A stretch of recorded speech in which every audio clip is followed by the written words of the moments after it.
Selamat sore saudaraku yang kekasih, yang setia mengikuti program Siraman Kalbu. Tanpa terasa, saudara dan saya sudah sekian bulan melewati masa pandemik. Hingga pada hari ini Senin, tanggal 20 Pak Pendeta ya?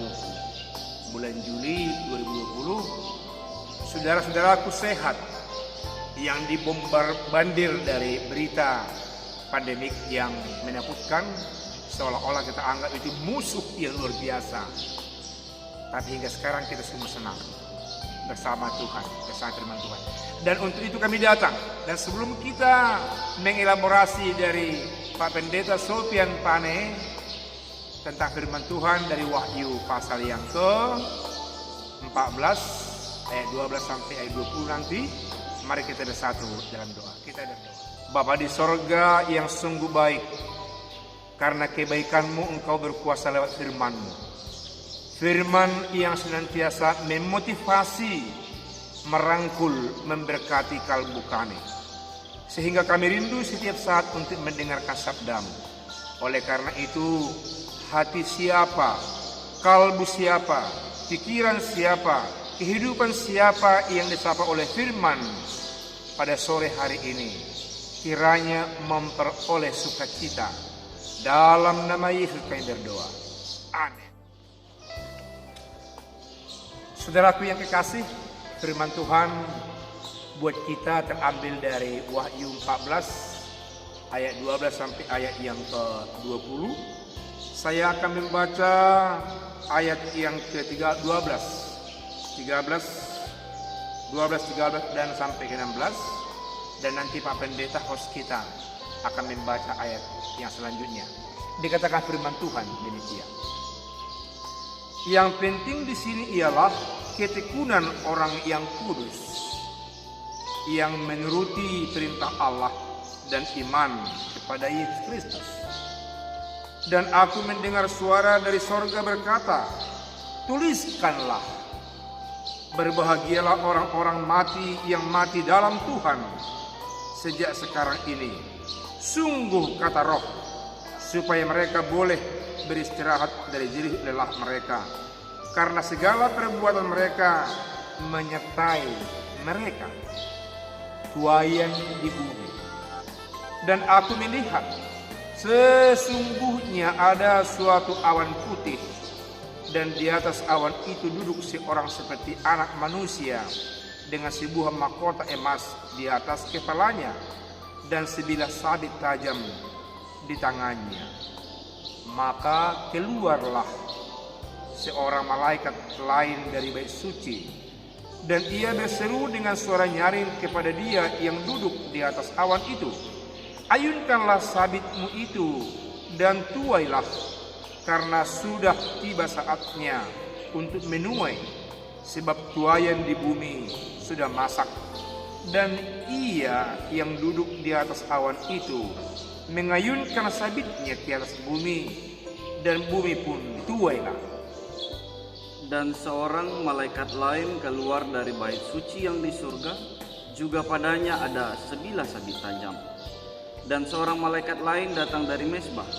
Ia berkuasa atas api, dan ia berseru dengan suara nyaring kepada malaikat yang memegang sabit tajam itu. Katanya, ayunkanlah sabitmu yang tajam itu, potonglah buah-buah pohon anggur di bumi, karena buahnya sudah masak. Lalu malaikat itu mengayunkan sabitnya ke atas bumi, dan memotong buah pohon anggur di bumi, dan melemparkannya ke dalam kilangan besar, yaitu murka Allah.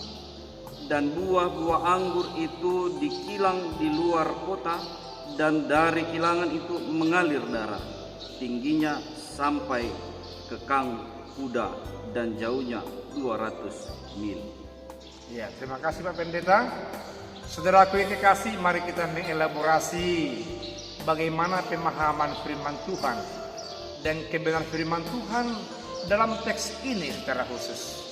Karena kita memahami secara umum bahwa dalam kitab Wahyu banyak rahasia-rahasia yang tersimpan dari simbol-simbol yang dipakai oleh Yohanes sebagai penulis.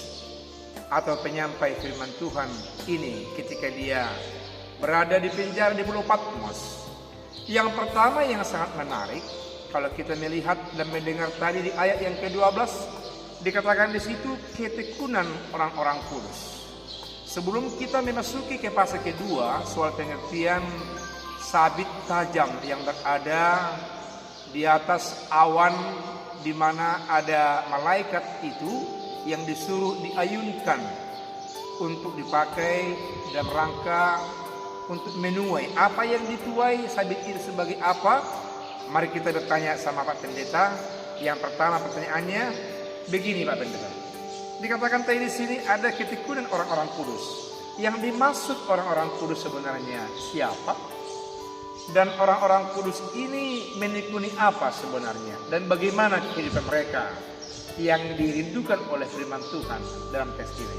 Dipersilakan sama Pak Pendeta. Ya, terima kasih Amang. Selamat sore bagi kita para pencinta siraman kalbu yang tentunya sudah menantikan siraman kalbu di sore hari ini. Kalau kita mengikuti perjalanan teks firman Tuhan ini secara keseluruhan, kita mampu melihat bahwa sesungguhnya konteks yang sedang diceritakan di dalam teks Wahyu ini berbicara tentang situasi kehidupan kekristenan di masa itu yang sungguh mengalami penganiayaan dan pergumulan. Sehingga di dalam kesakitan, penderitaan yang mereka alami, memang secara manusiawi tentu kita akan berpikir untuk menyerah, untuk akan berpangku tangan. Tetapi di dalam teks firman Tuhan ini, penulis mengingatkan para orang-orang kudus yang dimaksud tentu adalah setiap orang percaya di masa itu yang meyakini Yesus sebagai Tuhan dan Juru Selamat.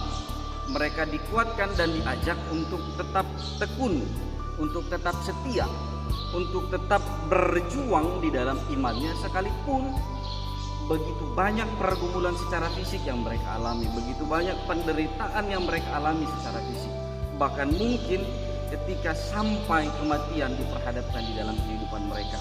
Penulis ini mengingatkan bahwa kunci satu-satunya untuk melewati pergumulan itu, melewati kesulitan itu adalah tetap tekun di dalam Tuhan. Hidup kudus dalam Tuhan. Iya.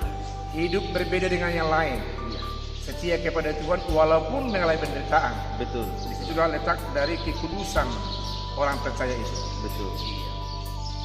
Nah, di samping itu, di dalam teks ini juga memang ada satu jaminan namanya. Ada jaminan memang. Apa jaminannya kalau kita tetap tekun di dalam segala pergumulan?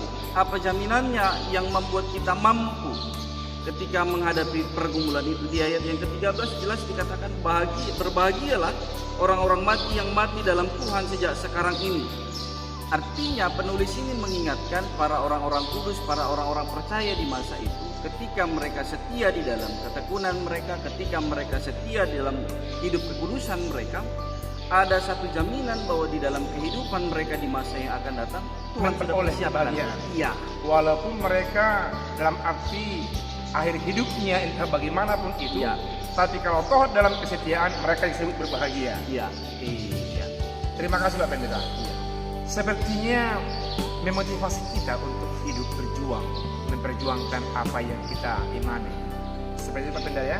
Ya. Ya, kalau begitu menarik sekali untuk kita diskusikan di fase kedua ini, bahwasanya dikatakan di dalam ayat yang ke-14 sesungguhnya ada suatu awan putih. Dikatakan di atas awan itu duduk seorang seperti anak manusia. Dan selanjutnya anak manusia ini memiliki sabit yang tajam. Lalu ada malaikat yang keluar dari Allah mengatakan kepada anak manusia, ayunkanlah sabit tajammu itu untuk menuai sesuatu di tengah-tengah dunia. Nah, yang mau kita pertanyakan sama pendeta pada saat ini, apa yang dimaksud dengan sabit yang tajam ini dan dikayukan untuk menuai apa sebenarnya? Bagaimana situasi ini dipahami dan sekaligus dikaitkan dengan istilah ini Pak Pendeta? Silakan Pak. Ya. Jujur kita harus mengatakan memang ketika orang dihadapi dengan pergumulan, dihadapkan dengan kesulitan kehidupan, menghadapi pergumulan bahkan mungkin penganiayaan yang sedemikian luar biasa, tentu pilihan orang akan memilih untuk menyerah, pilihan orang akan cenderung untuk pasrah. Tapi di dalam teks firman Tuhan ini ketika dikatakan bahwa sabit itu harus diayunkan, kita diingatkan pada satu gambaran bahwa sesungguhnya sabit ini berbicara bagaimana tentang firman Tuhan yang harus diberitakan. Mungkin kita akan bertanya, bagaimana mungkin kita memberitakan firman Tuhan ketika kita dianiaya? Mungkin kita akan mengatakan, bagaimana mungkin kita bisa mengingat Tuhan? Tapi justru karena dalam situasi penderitaan, penganiayaan itu banyak orang takut sekaligus butuh ketenangan mungkin.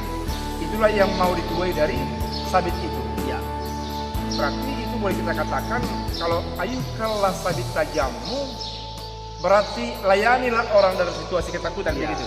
demikian artinya di dalam setiap proses yang ada itu kita harus mampu melihat peluang bahwa di situ ada pemberitaan firman Tuhan yang harus kita nyatakan.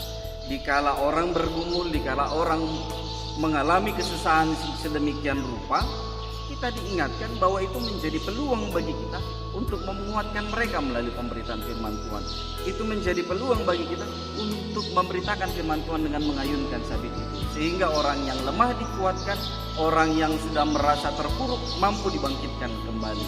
Sehingga di dalam kesusahan mereka melalui keberadaan kita mampu memberitakan firman Tuhan di dalam ketekunan itu pula, sehingga kita boleh saling menguatkan satu dengan yang lain. Aman. Jadi panggilan kita sebenarnya orang percaya memberitakan firman Tuhan dalam situasi yang baik dan tidak baik mesti konsisten. Ya, Karena pemberitaan itu adalah terkait dengan berita anugerah, betul. damai sejahtera yang tidak harus meresponi kejahatan, kesulitan dengan mempersulit orang. Ya, Ya, luar biasa firman Tuhan yang sampai buat kita pada saat ini. Satu lagi kalau bisa kita tanya secara praktis kepada Pak Pendeta, kalau begitu kita sepakat mungkin mengatakan dan melihat suasana masa kini yang disebut dengan masa pandemik COVID-19 ini adalah masa yang sulit.